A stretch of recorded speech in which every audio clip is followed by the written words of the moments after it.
What's cracking, y'all? You are now watching Boo TV. Appreciate you for stopping in. Like, comment, subscribe, hit the bell, stay notified, and let's get into the topic for today. What's good, y'all? Back with some more tmac, Tracy McGrady highlights. I'm not going to go on a long rant about tmac like I usually do.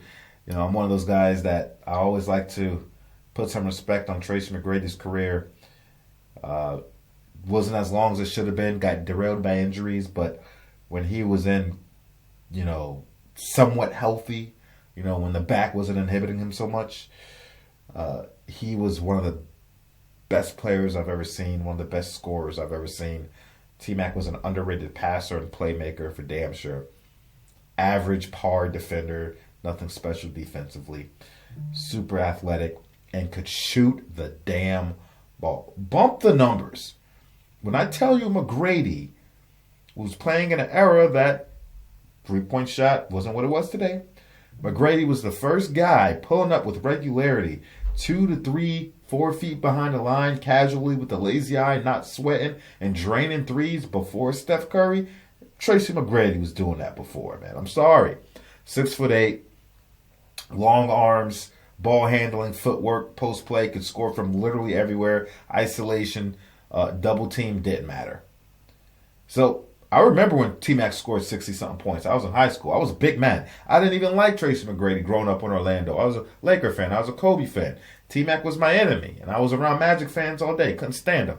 As I grew older, I came to respect the man for his game.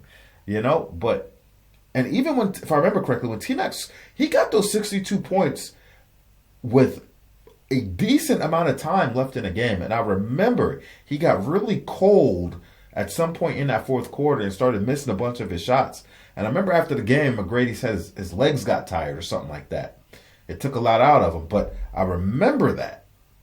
Like, he could have had 70-something points that game had he not gone cold. And he did this. I think it's funny because Gilbert Arenas always likes to bring up how he dropped 60 on Kobe and the Lakers. And I'm like, didn't T-Mac drop 60 on you, bro? Don't forget that. But with no further ado, let's get into Tracy McGrady's career high, shall we?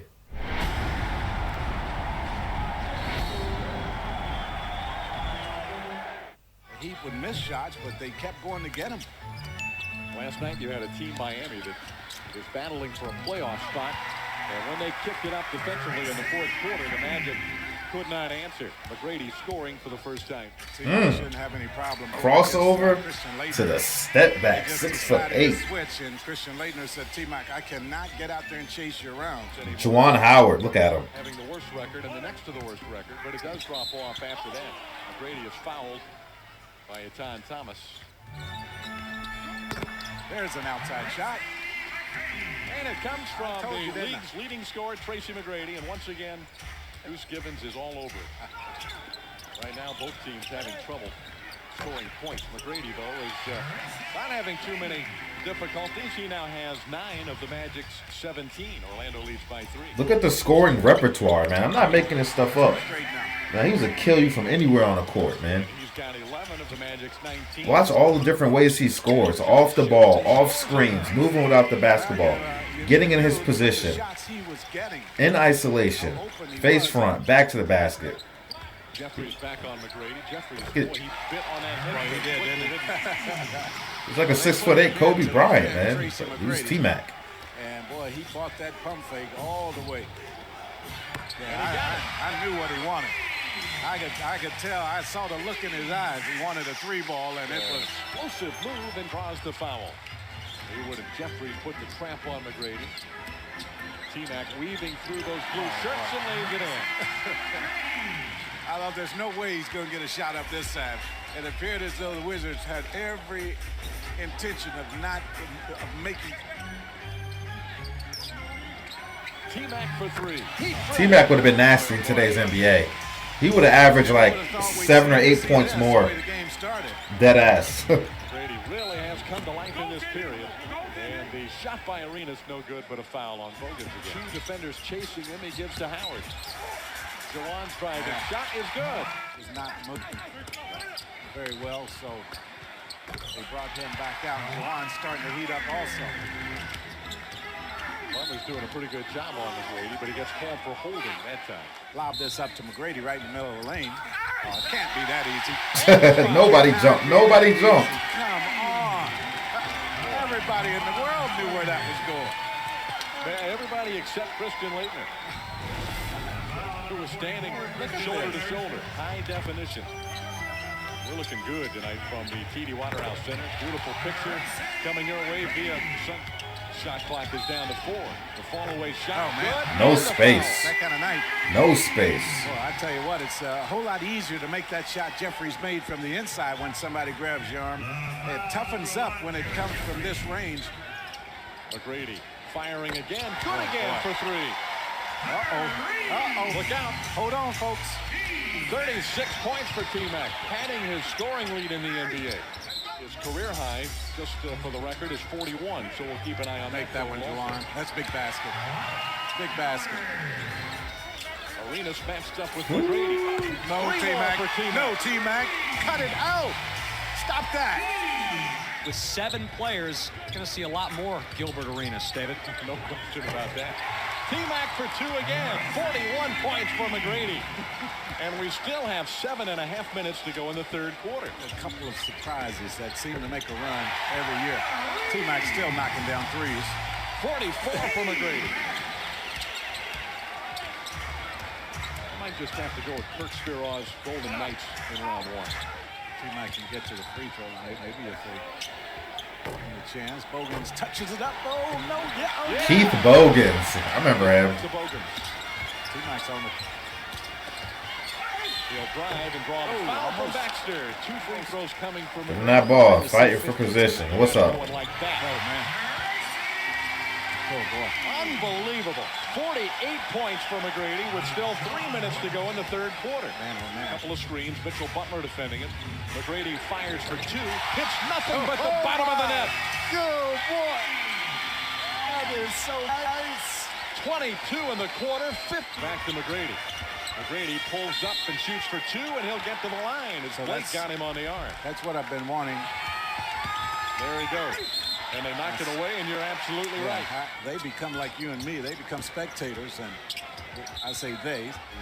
So here come the Magic, and there's the backdoor lob for McGrady, and he's fouled by Jeffries. So T-Mac will go to the line again. Now it's T-Mac time. McGrady twisting. Oh, my. That's the prettiest one. That's the prettiest one tonight. He's spectacular. 57 points for McGrady. That's the best one yet. Can I see that again, please? I think you're going to. That was the best one yet. Here we go. Tracy McGrady. Let's get another look. Arenas missing for 3. McGrady with another rebound and a foul on Arenas. And another trip to the free throw line. Oh, thank it is from half court. It won't count, but when you got it going on, you've got it going on. Give it to him anyway. Give it to him anyway. Andrew DeClerc. I remember him. Come on. Give it to him anyway. McGrady has delighted the fans tonight. And those watching on Sunshine Network with a splendid performance. He always had that vein, that big-ass vein coming out. So now I'm wondering back to what was the last time someone had 60 points. Well, it's probably Michael Jordan. Shaquille O'Neal, right? He's calling for it, and his teammates just get out of his way and watch him do his thing. And he's pushed from behind and will get back to the line as Thomas got it. Now he explodes to the basket, goes up for the shot, had it knocked away, and a foul is called on Arenas. Magic go back to trying to give it to McGrady. A good feed and a foul on Leitner, and a 40-point night, and it's going to get buried because McGrady sets a franchise record 62. He got the rest of those on free throws.